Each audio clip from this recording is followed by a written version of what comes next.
ঠাকুরকে ধূপকাঠি যজ্ঞটা ঘিটা জমিয়ে রাখি দেখে তুমি ঠিক করে পূজা করে নাও। তুলসী পাতা ঘটে ঘটে সব জায়গায়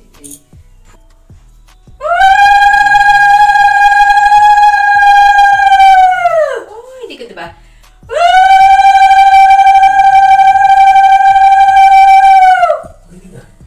পেঁচাপেচি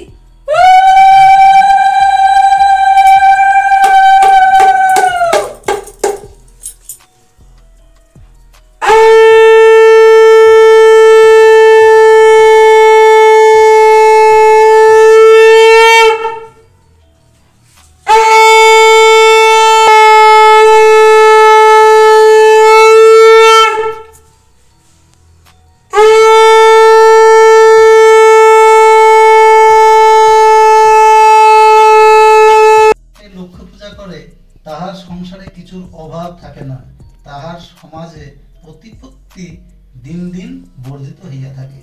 গত কথা, এক বিধবা বামনী তার 4 ছেলে আর এক মেয়ে নিয়ে অতি কষ্টে দিন কাটায়। সংসার আর চলে না। তখন বড় মেয়ে মাকে বললে, মা একবার মামার বাড়ি যাও না। কি আর করে মা ছোট ছেলেকে নিয়ে ভাইয়ের বাড়ি গেল। দেখলে ভাই বাড়ি নেই।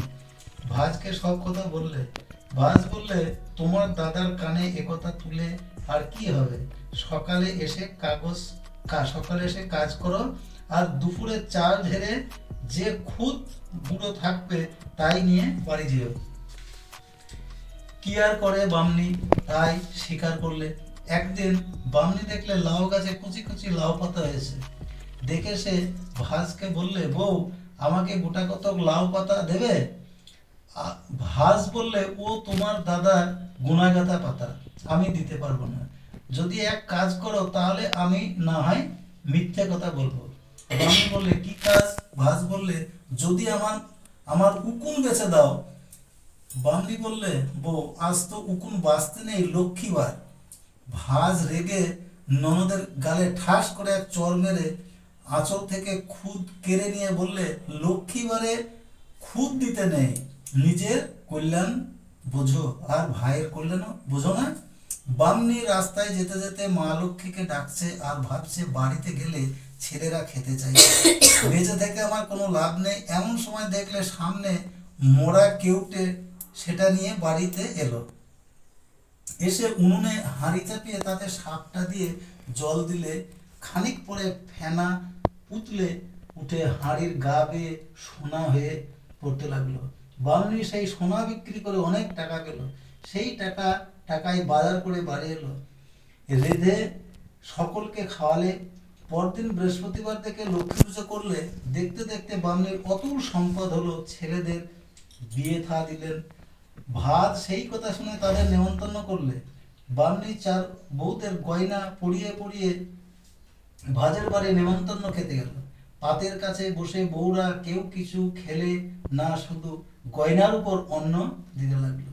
তাই দেখে ভাজ ননদকে জিজ্ঞাসা করলো, হ্যাঁ ভাই, তোমার বউরা ও কি করছে? বামনি বললে, বউ তুমি তো ওদের নেমন্তন্ন করনি, ওদের গয়নাকে করেছো। দুঃখের সময় 2টো লাউ পাতা চেয়েছিলাম, তাও আঁচল থেকে খুদগুলো কেড়ে নিয়ে টান মেরে বাড়ির বাইরে করে দিয়েছিলে। সেই কথা শুনে ভাজ বামনির গাত পা ধরে কাঁদতে লাগলো। বামনি ভাজকে বুকে তুলে নিল। বামনি কিছুকাল বউ বেটা নাতি নাতনি নিয়ে সুখে বাস করে বেশ দেশ বিদেশে লক্ষ্মী পূজার মাহাত্ম্য প্রচার করে বৈকুণ্ঠ ধামে চলে গেল। ব্রত আচার, পৌষ মাসের শুক্লপক্ষে বৃহস্পতিবার বাড়ির উঠানে আলপনা দিয়া লক্ষ্মী পূজা করিতে হয়। যাহার নামে সংকল্প হইবে তাহাকে উপবাসী থাকিতে হইবে। পূজান্তে প্রসাদ গ্রহণ করিয়া জল খাইবে।